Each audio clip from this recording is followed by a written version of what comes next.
Funkciškai nieko aš ypatingo negaliu papasakoti, yra įprastinė konferencijų salė, kaip ir bet kur kitur, labiau gal skirta seminarijos renginiams, bet kas ją daro išskirtinį iš kitų panašaus tipo patalpų, tai du meniniai akcentai. Tai iš vienos pusės, kur aš rodau, yra auksinis kryžius, paauksuotas kryžius, reikia sakyti. Tai yra tokia auksakalių Polders gyvenančių iš Vokietijos šeima kūrinys ir tai buvo seminarijos užsakymų specialus padarytas kryžius, toks meninis akcentas, bet labai yra įdomus ir, sakykime, vertingiausias seminarijos meno kūrinys yra už jūsų nugarų mergelė Marija laikanti kūdikėlį Jėzų. Tai yra 500 metų jau amžiaus skulptūra, medinė skulptūra, gotikos kūrinys, atkeliavęs iš Vokietijos. Kas autorius, kaip atkeliavo, nėra žinoma, ir tą istoriją nutylė, bet irgi to toks vertingas meninis akcentas pačioje seminarijoje.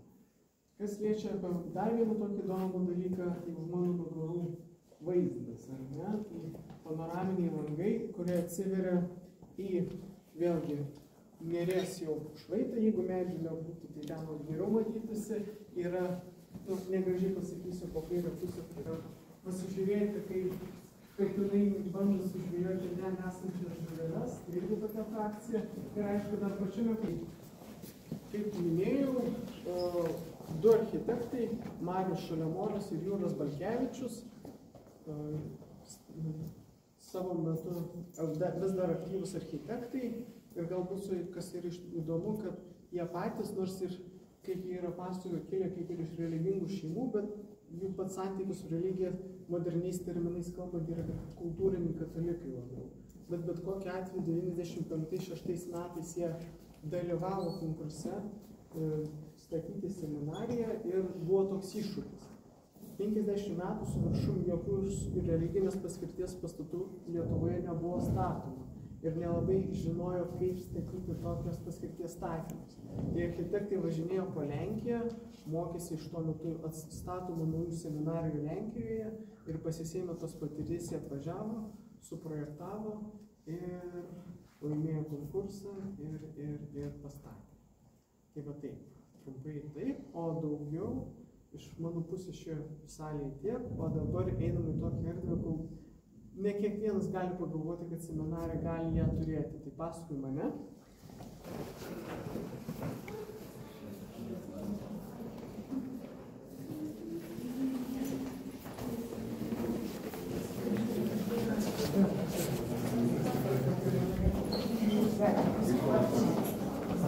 Tai toks dalykėlis seminarijos sporto salė. Iš tikrųjų, galbūt tas toks yra stereotipinis įsivaizdavimas, kad seminarija tai yra studijos, kad tai yra malda, kad tai yra koplyčia, bažnyčia, bet tai yra tikrai daugiau įvairių gyvenimo aspektų apimanti institucija. Ir kai man teko kalbėti su seminarijos rektoriumi, vėlgi jis taip kalbėjo, kad šiaip jau ugdymo programoje sportas, sveikatingumas, fizinė veikla kaip ir nėra privaloma dalis, bet vėlgi seminarijos bendruomenė yra suinteresuota, kad seminaristas, kuris ateina čia studijuoti, o jis studijuos 4 metus ir po to jau eis į parapijas ir tiesiog ganyti savo parapijiečius, trunka 4 metus ir yra tikslas, kad tas žmogus atėjęs čia išeitų bent jau neblogesnės sveikatos, nei jis į ją atėjo. Tai su tuo tikslu irgi kartu prie seminarijos buvo pastatyta sporto salė, bet ji yra ne vien tik atvira seminarijos bendruomeniai, jie yra naudojami ir pasauliečių. Ir kaip aš labai taip pasisekė, kad šiandien jokios sportinės veiklos nėra, kiek mums teko anksčiau lankytis, pas fizinė veikla nuolatos vyksta, tai ir tas labai populiari erdvė. Sako, metams į priekį užsibūkino žmonės, kad turėtų prieigos prie šito sporto salės. Bet tai čia reiškia tokia praktika jau visoje Europoje, ne, tas salė? Dėl Europos aš negaliu pasakyti, bet mūsų vietiniam kontekste tai buvo su to tikslu pastatyti, kad reikia vis kažkokios veiklos tokios. O daugiau jo, pasižiūrėjom, judam pirmyn ir grįžtam atgal į pirmą aukštą. Pasistojimas, kaip jūs matote, už nugarų yra seminarijos valgykla, tai vėlgi pagalbinė patalpa. Kiek kalbėjomės tikrai kokybiškai gerai neįdėti seminaristus, viskas tvarkoje. Ir Taip, tai teikia valgykla seminaristams pusryčius, pietus, vakarienę. Vakarienė ir pusryčiai yra švediškas stalas, pietus jau yra kas pagal programą numatyta. Tai vėlgi pritaikyta pagal liturginį kalendorių, tas jų valgių ciklas. Ir taip, tai valgius ruošia ne patys seminaristai, yra 2 pasamdyti darbuotojai, kurie rūpinasi tuo maistu. Tai trumpai tiek, tai ir einame link gyvenamųjų patalpų. Šiuo metu studijuoja iš viso 16. Taip, tai einame paskui mane ir tokių greitesnių žingsnių. Pagalbinėse patalpose, kartu turime studijų patalpas, jų dar prieisim ir yra tas kontrastas, šviesa, tamsa. Tai jeigu tos pagalbinės patalpos gana šviesios, erdvės, daug panoraminių langų, ką mes čia matome, koridorius ilgas, pritemdytas ir tai yra tokios gyvenamosios patalpų paskirtis, kad šiek tiek būtų ramiau, labiau pritildyta, kad būtų šiek tiek daugiau ramybės šiose patalpose. Dažnas klausimas, kiek maždaug buvo projektuota seminarija, kad turėtų seminaristų, tai apie 100, geriausiais laikais turėjo 73-74, šiuo metu aš studijuoju 16 ir yra 3 aukštai gyvenam korpusai, visi yra identiški. Ir dar truputėlį apie seminaristų gyvenimo ritmą. Tai 9 vakaro, nuo 9 vakaro iki 11 vakaro yra toks ramybės laikas. Tai yra tiesiog prašoma, kad seminaristai atsijungtų nuo elektronikos, pabūtų su savimi, paskaitytų knygas, galbūt maldoje. Bet, kiek ir kalbėjimas, tai nėra, sakykime, bausmės ir kontrolės reikalas. Ten tikrai niekas nestovi ir su stikliniu nesiklauso, kaip ten yra, tiesiog prašoma tokio bendro supratingumo. Nuo 11 tas yra jau miego laikas, seminaristai tada savo dieną pradeda gana anksti, jau prieš 7 jie vykdo maldas koplyčioje, po to pusryčiai, po to paskaitos. Ir jeigu nėra popietinių paskaitų, tai toks yra šiek tiek laisvesnis laikas arba jie eina savanoriauti, priklauso nuo situacijos. Savo metu projektuota buvo taip, kad gyvenamajame korpuse, ką jūs irgi pamatysit, vienviečiai, dviviečiai kambariai. Dviviečiai kambariai buvo skirti pirmakursiams ir buvo tokia intencija, kad žmogus, kuris ateina į seminariją, kad išsiugdytų socialinius gebėjimus, kad mokėtų bendradarbiauti, kad tiesiog susitartų su kolega, kada išjungti elektros šviesą, tai tiesiog buvo nuspręsta, kad 1 metai turi gyventi bent po 2 žmonės kartu. Vėlesniais kursais jau išsikeldavo po 1 gyventi. Tai aš tos kambariukus jums norėčiau parodyti, tai 2 kambariukai, į kurį norit galite užeiti, jie yra identiški.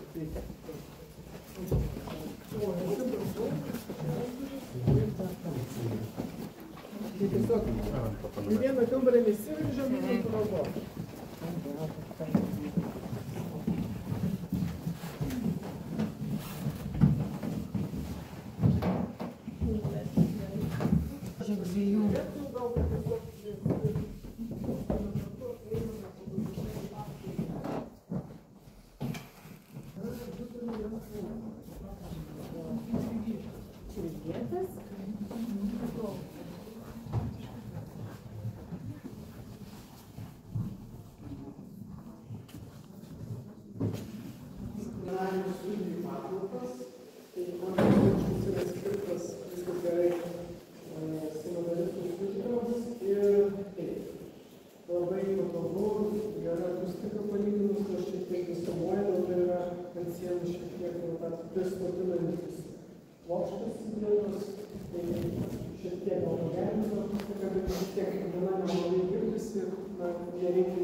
Kurios pasekoje tas ugdymo procesas buvo sujungtas.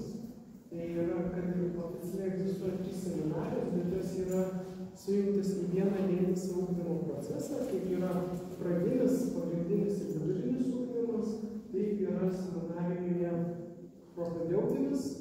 filosofijos ir teologijos kursai. Tai propedeutinis kursas yra vykdomas iš Telšių, filosofijos kursas iš Kauno, o teologinis kursas vyksta čia. Tai propedeutinis 1 metus, filosofijos 2 ir 4 metai čia. Ir labai kalbant apie tai, kas galite jūs apie kiekvieną iš šitų kursų, tai labai taip trumpai propedeutinis kursas yra skirtas tiesiog susipažinimui ir apsisprendimui, kaip tiesiog kalba pati seminarijos bendruomenė, išsiaiškinti, ar tikrai tu pataikyti žmogų į tas vėžes ir ar tikrai tu nori būti, eiti tokį profesinį pašaukimo kelią. Tai kas yra tas dalykas, kad tų pirmų metų per tuos pirmus metus, tai nėra tiek teorinės studijos, tiek labiau ir praktikų orientuotas etapas. Tiesiog tie jaunieji seminaristai ir nelabai jauni seminaristai, jie važinėja po įvairias lietuvos parapijas, pavyzdžiui, tiesiog lygina miesto parapiją su kaimo parapija, kokius iššūkius jie susiduria kiekvienos individualios parapijos ir tas regionališkumas. Taip pat jie tais metais susipažįsta su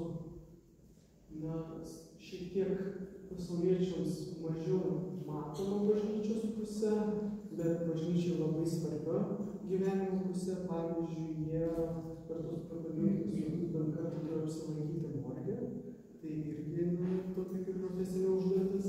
Ir aišku, yra šių tokių studijų, tai ten yra religijų studijų, psichologijos studijos, ir vėlgi aiškinasi ir kalbasi, ar tu tikrai nori toliau tęsti, ir jeigu žmogus po šitų metų sako taip, tada jis jau keliasi iš Telšių į Kauną. Kaune, sakykime, pateikiamas toks humanitarinių mokslų pagrindas yra labai stiprus, dėl to, kad jie studijuoja ne tik filosofiją ir, sakykime, aprėpia iš filosofijos kursą kompaktiškai visą vakarų filosofijos kursą, jie studijuoja filologiją, jie studijuoja lotynų kalbą, senovės graikų kalbą, tai yra bažnyčios klerikų profesinės kalbos. Dar kaip pasirinkama dalyką laisvai, jie turi hebrajų kalbą, jeigu toks poreikis senovės gali studijuoti, italų kalbą gali studijuoti, taip pat papildomų socialinius mokslus, kaip pavyzdžiui sociologija, jeigu studijuoja. Tai tikrai ten toks padedamas humanitarinių socialinių mokslų bazė. Kaune studijuojant ir tas toks etapas, kuris yra skirtas dedikuotas faktiškai vien tik tam, tokios intensyvios studijos. Tada po tų 2 metų jie atvyksta čia. Jie studijuoja 4 metus teologiją ir kartu čia prasideda toks aktyvesnis seminaristų išėjimas į bendruomenę. Jie jau pradeda tokią sielovadinę veiklą, sekmadieniais ar laisvadieniais, kada gali padeda parapijų klebonams jų tiesioginiuose darbuose, galbūt, sakykime, su vaikais dirba ir ruošia pirmai komunijai ir taip po truputėlį pratina tos seminaristus kunigo kelią. Jeigu viskas tvarkoje, po 4 metų dar negauna šventimų kunigus. Po 4 metų jie pabaigia studijas, jie gauna šventimus į diakonus.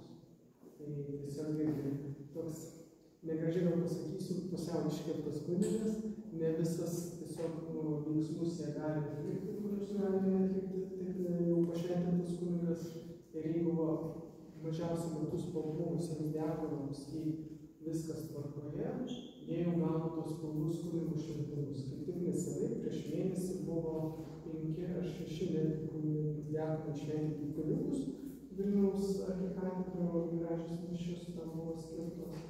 Ir taip, kaip čia kažkas pajuokavo prieš tai buvusią ekskursiją, nori tapti kunigu, faktiškai turi atsimokyti kaip daktaras. Tai čia iš tikrųjų labai tas toks stiprus ir akcentas 8 metų faktiškai.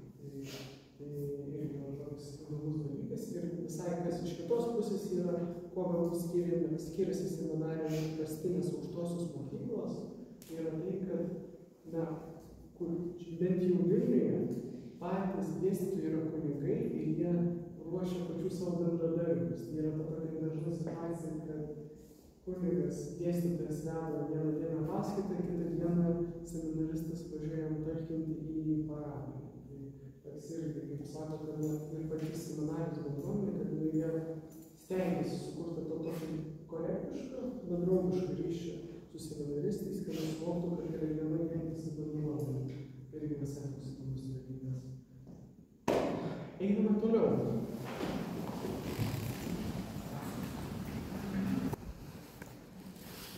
Šiek tiek arčiau, aš neturiu problemų su akustika, jeigu jūs ten mane atsisėsit, mane prastai girdėsit. Kaip?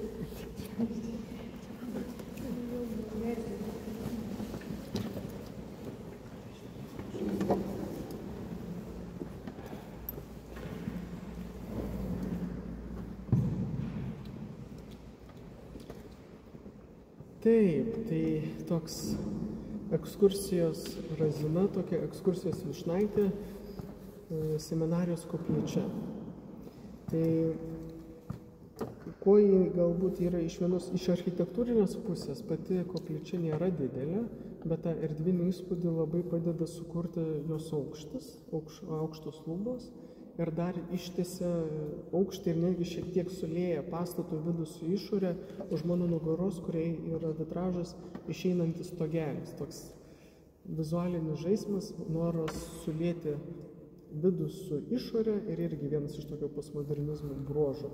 Galiausiai ta centre esanti konstrukcija, tiesiog tas stulpas, tai jis išeina į išorę ir ten jau viršuje jis tampa kryžiumi. Tai toks funkcinis elementas, kuris irgi gauna tam tikrą simbolinę prasmę. Irgi postmodernizmo vienas iš tokių akcentų. Kalbant apie meninę programą, tai aišku, už ką matote tiesiai už nugarų, yra vitražas, sukurtas italų menininko Luigi Timocini, jo vardas, ir jis vaizduoja švenčiausią trejybę. Tai Dievas Sūnus, Dievas Šventoji Dvasia, Dievas Tėvas. Dievas Šventoji Dvasia vitraže yra atvaizduotas kaip liepsna, Dievas Sūnus Kristus, tai yra kryžius, ir Dievas Tėvas, tai pačiame viršuje, kadangi mes nežinome, kaip jis atrodo, tai abstraktus toks motyvas pasirinktas. Šonuose yra panų, freskos, sukurtos kito italų menininko Vincento Vago, tai jis šiaip per savo profesinę veiklą ir specializavosi abstrakčiuose meno kūriniuose. Ir jeigu pasigūglintume, tokie labai švelnus jo kūriniai, na šiaip siužetas, kurį vaizduoja toje freskoje, nėra labai jau švelnus. Tai po kairę pusę yra vaizduojamas Kristaus nukryžiavimas, po dešinį yra Kristaus prisikėlimas. Bet vėlgi, nors kaip ir yra siužetas, bet tai yra vis tiek abstrakcija ir paliekama daugiau pačiam žmogui, pačiam stebėtojui interpretuoti, žaisti ir suvokti, kas yra vaizduojama ir kokias emocijas sukelia. Ir centre altorius plokštė yra iš marmurinė plokštė, rožinis šiokios tokios spalvos. Ir tai buvo pasirinkta neatsitiktinai, nes, jeigu supratot, visą programą kūrė beveik visą italų menininkai, jų iš viso buvo 5, kiekvienas jie šiek tiek savo atskirą dalį įnešė šią koplyčią, tai ir jie visi dirbo Milano arkivyskupijoje.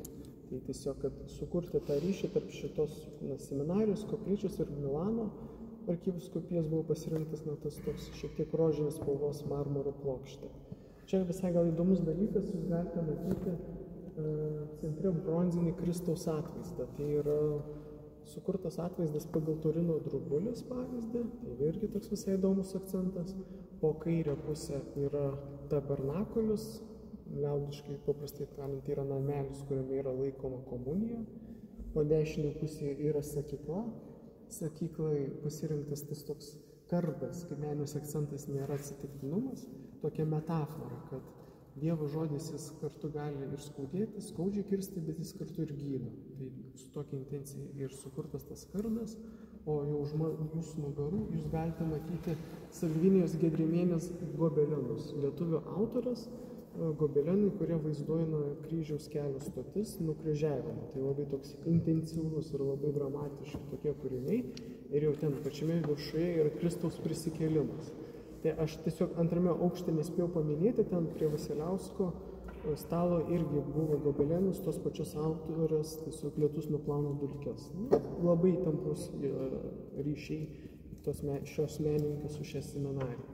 Dar toks įdomus gali būti pastebėjimas, toks visai techninis, kad šiaip šita koplyčia yra naujos statybos. Mums, kaip Vilniaus gyventojams, yra įprasta matyti, kad nuo bažnyčios jos yra 18-19 amžiaus ir tas išplanavimas yra visai kitoks. Jūs čia nematote, sakykime, tos pačios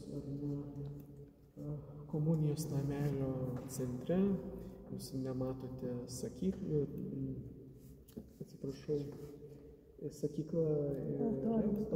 altorius visai kitoks, bet ir, atsiprašau, dabar kai klausyklos, ačiū, nematot klausyklų, nematot zakristijos.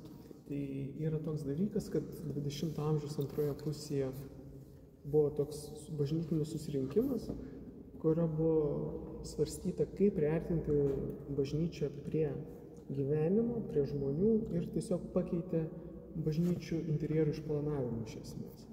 Tai buvo atsisakyta zakristijų bažnyčios priekyje, jos visą laiką presbiterijos, šioje presbiterijoje po dešinę, po kairę, tai prie Vilniaus bažnyčiose yra didžioji daly, atsisakytas ir tų pačių Marija, pagelbėk man, užstrigau šito klausyklo, taip, ir atsirado tiesiog atskira patalpa, jie yra, kur aš rodau tiesiog duris po dešinę pusę tarp stacijų, zakristija tiesiog į bažnyčios galą iškelta yra, o jau kunigas, kuris veda mišias, jis kartu ateina su tikinčiaisiais į bažnyčią, ne per kažkur zakristiją, o kartu su tikinčiaisiais. Tai Vilniuje vienas iš, galbūt aš bijau prisimuoti, gal ir yra dar kokie kita maldos namai, kurie panašaus principų yra. Lietuvoje yra šiek tiek daugiau, Palendrių vienuolynas, ten yra panašus išplanavimas, Kryžiaus kalno koplyčia, irgi panašus išplanavimas, bet yra mūsų valstybė toks gana, sakykime, pakankamai unikalus dalykas. Tai jeigu trumpai tiek apie šią koplyčią aš noriu pasakyti, jeigu dar nori, galite šiek tiek pabūti, pasifotografuoti ir eisim jau link išėjimų durų tuo metu. O pamaldos čia nebūna visuomeniai, čia tik... Deja, ne, čia yra seminarijos bendruomenė skirta, nebent per kokias nors šventes ar atvirų durų dienas jie darosi, bet jie patys vieną kartą į 2 metus tikrais. Ir open house dalyvauja.